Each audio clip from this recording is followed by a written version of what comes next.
Assalamualaikum warahmatullahi wabarakatuh. Halo teman-teman. Nah, kali ini kita membahas bakteriologi umum yang membahas tentang mikroorganisme pada tubuh atau biasa disebut flora normal. Jadi kita membahas bakteri-bakteri yang ada pada tubuh secara normal.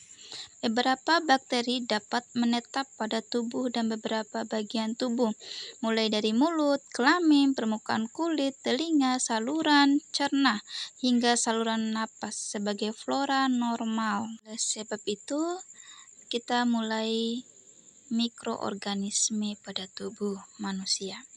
Flora dalam tubuh manusia dapat menetap atau transit. Jadi dia dapat menetap atau berpindah. Nah, mikroba normal yang menetap tersebut tidak menyebabkan penyakit karena merupakan flora normal. Mungkin menguntungkan bila berada di lokasi yang semestinya dan tanpa adanya keadaan abnormal sehingga mereka dapat menyebabkan penyakit. Bila keadaan tertentu berada di tempat yang tak semestinya atau bila ada faktor predisposisi. Jadi bisa saja dia menjadi patogen bagi tubuh. Ini dapat terjadi pada beberapa bakteri atau mikroorganisme yang lain.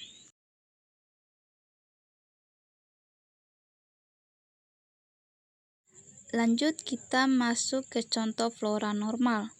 Flora normal di saluran pencernaan itu untuk sintesis vitamin K dan membantu absorpsi zat makanan tertentu. Pada mukosa dan kulit, flora normal dapat mencegah kolonisasi bakteri patogen melalui bacterial interference. Ia mempengaruhi bakteri-bakteri yang patogen, menghambat pertumbuhannya dan menolak perkembangannya. Nah, Streptococcus frucans di saluran nafas atas bila masuk aliran darah setelah ekstraksi gigi atau tonsilektomi dapat sampai katup jantung yang abnormal. Menyebabkan gangguan berupa subakutan bakterial endokarditis bila Streptococcus frucans masuk ke dalam aliran darah. Namun kalau cuma di saluran napas, dia tidak bermasalah.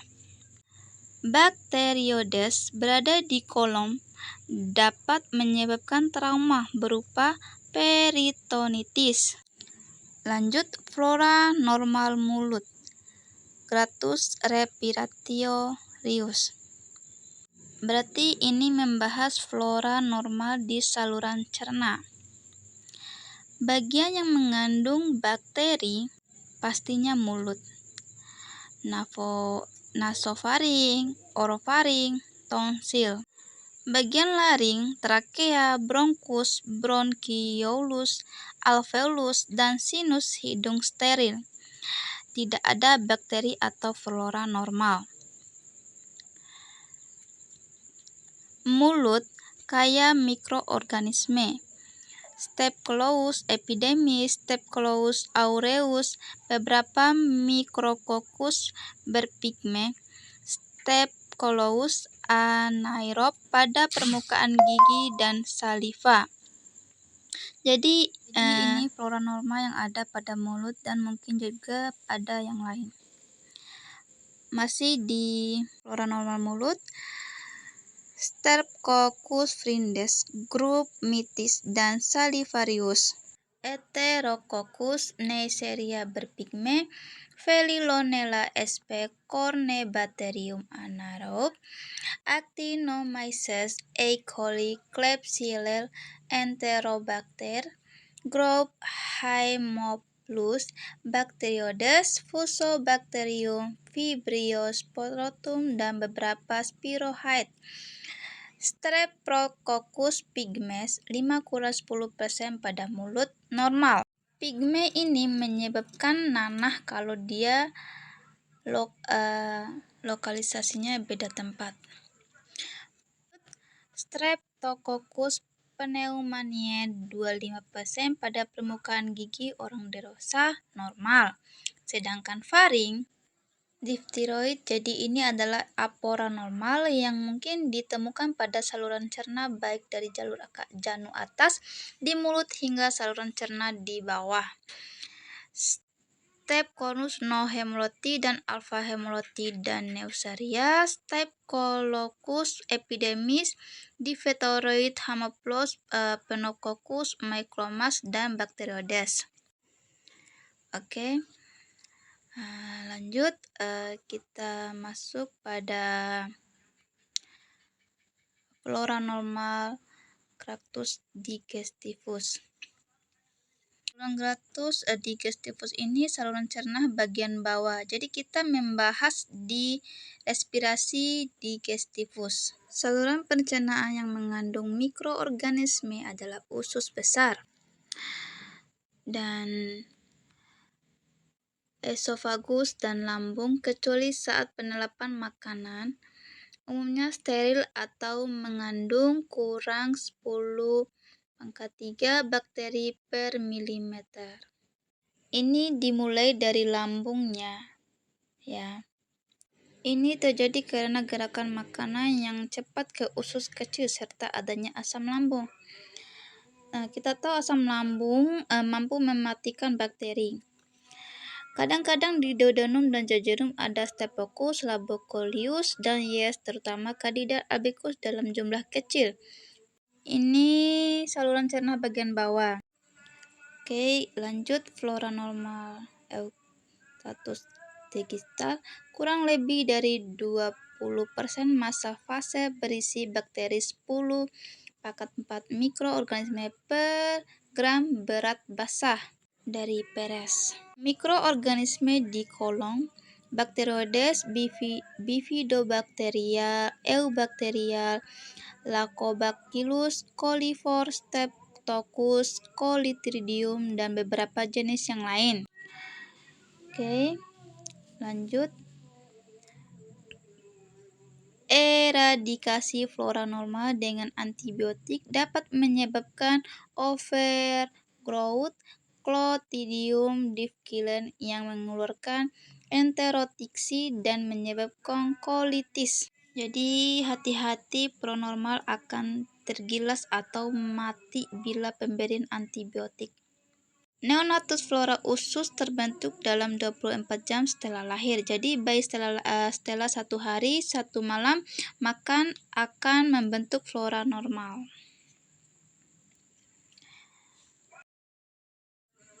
Baik, lanjut. Pada bayi disusui Lactobacillus bifidus dan lebih dominan bakteri lain yang ditemukan Enterococcus coliform dan Staphylococcus. Dan fase bayi yang minum susu buatan mengandung Lactobacillus acidophilus, Coliform Enterococcus, dan Bacillus anaerobe, termasuk Clostridium sp. Lactobacillus bifidus banyak dijumpai pada pemberian susu formula dengan penambahan laktosa 12%. Oke, masih di flora normal Gracchus digestivus. Flora saluran pencernaan berperan dalam sintesis vitamin K, konversi pigmen empedu dan asam empedu, absorpsi zat makanan serta antagonis mikroba patogen. Jadi vitamin K diaktifkan di usus, kemudian lagi mensintesisnya opresi pigmen empedu, bilirubin menjadi korubitin, teukunrobulin, dan di sini pastinya mampu menekan pertumbuhan mikroba patogen. Lanjut, flora normal Gracchus geniourinarius, yang berarti saluran kemih. Mikroorganisme dapat ditemukan di genitalia atau kelamin luar, uretra, arterio, dan vagina bagian lain. Umumnya tidak terdapat mikroorganisme menetap. Di orifisium uretra wanita dan pria yang tidak diskumisi sering dijumpai Mycobacterium smegmatis, diphtheroid, Streptococcus pneumoniae, dan Streptococcus epidermidis. Jadi di sini akan ditemukan bakteri sebagai penghuni atau flora normal di kelamin. Lanjut. Khusus wanita, bakteri Doderlain, suatu Lactobacillus anaerob. Flora normal pada vulva wanita yang sangat mempengaruhi kondisi normalnya. Di vulva wanita ini bagian dalam dari kelamin wanita atau vagina ya. Oke. Lanjut, vulva neonatus steril sampai 24 jam kehidupan. Jadi 1 hari 24 jam masih steril. Kemudian berkembang organisme non-patogen seperti diphtheroid, Micrococcus, dan Streptococcus pneumoniae. Oke, setelah 2-3 hari estrogen, ibu menginduksi deposit glikogen di epitel vagina, kemudian meningkat pertumbuhan lactobacillus. Setelah estrogen menurun, lactobacillus menghilang dari pH menjadi basah. Oke. Pada pubertas, lactobacillus muncul kembali dan ada flora menetap selama masa dewasa. Pada pubertas ini mengalami perkembangan di era-era umur SD hingga SMP. Dan diphtheroid, Lactobacillus, Micrococcus, Staphylococcus epidermidis, Streptococcus faecalis, Streptococcus microaerophilic, dan anaerob urea plasmodiaz. Mikroorganisme lain yang dijumpai Streptococcus agalatica. Flora pada masa post-menopause menyerupai masa prepubertas.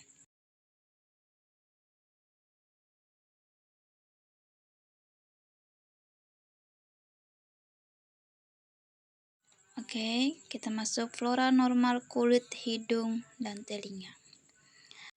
Tersering di kulit, Staphylococcus epidermidis, Micrococcus, Streptococcus alpha hemolyticus, Streptococcus pneumoniae. Streptococcus aureus menetap di hidung dan mungkin di perineum. Kolonisasi yang transient oleh Staphylococcus aureus dan bakteri lain dapat terjadi di semua bagian kulit karena kontak dengan dunia luar. Dapat dijumpai pula beberapa jenis jamur dan kadang-kadang Propcoccus acneus, dan ini dapat menyebabkan jerawat, dan Mycobacterium yang salpopit. Flora normal kulit dan hidung. Cuci tangan dapat mengurangi jumlah kuman sampai 90% dan jumlah semula akan kembali dalam 8 jam. Jadi penting sekali di sini kita untuk mencuci tangan untuk membersihkan dan mengurangi bakteri yang ada dalam tubuh kita atau tangan kita ya. Flora liang telinga luar biasanya merupakan gambaran flora kulit seperti Streptococcus pneumoniae, batang gram negatif termasuk Pseudomonas aeruginosa dan Cyrus, kadang-kadang Mycobacterium saprophyte. Telinga tengah dan dalam steril, bebas dari bakteri karena kalau ini ada bisa terjadi proses yang namanya radang telinga otitisme.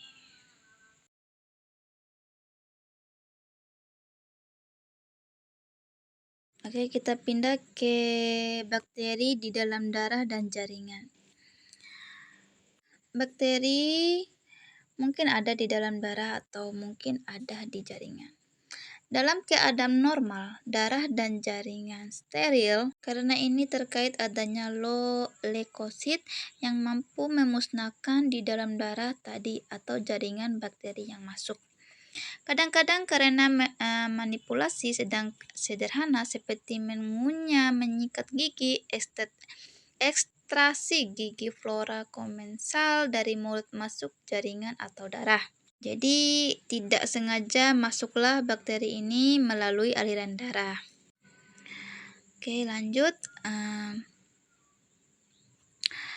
Pada keadaan normal, mikroorganisme dimusnahkan oleh sistem kekebalan tubuh. Jadi aman-aman saja hingga steril darah dan jaringan.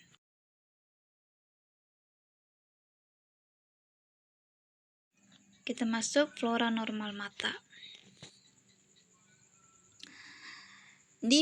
Dipteroid, Cornebacterium cerosis, basil garam negatif yang menyerupai Haemophilus, Staphylococcus, dan Streptococcus non-hemolytic. Flora konjuktiva dalam keadaan normal dikendalikan oleh aliran air mata yang mengandung lisozim. Jadi air mata itulah yang memestarikan dan membersihkan mata, dan di dalam air mata ini ada kandungannya lisozim yang mampu menghancurkan atau membunuh bakteri. Nah, itu saja teman-teman yang mengenai mikroorganisme dalam tubuh sebagai flora normal yang menetap atau tersier pada tubuh. Semoga bermanfaat. Sekian dan terima kasih. Assalamualaikum warahmatullahi wabarakatuh.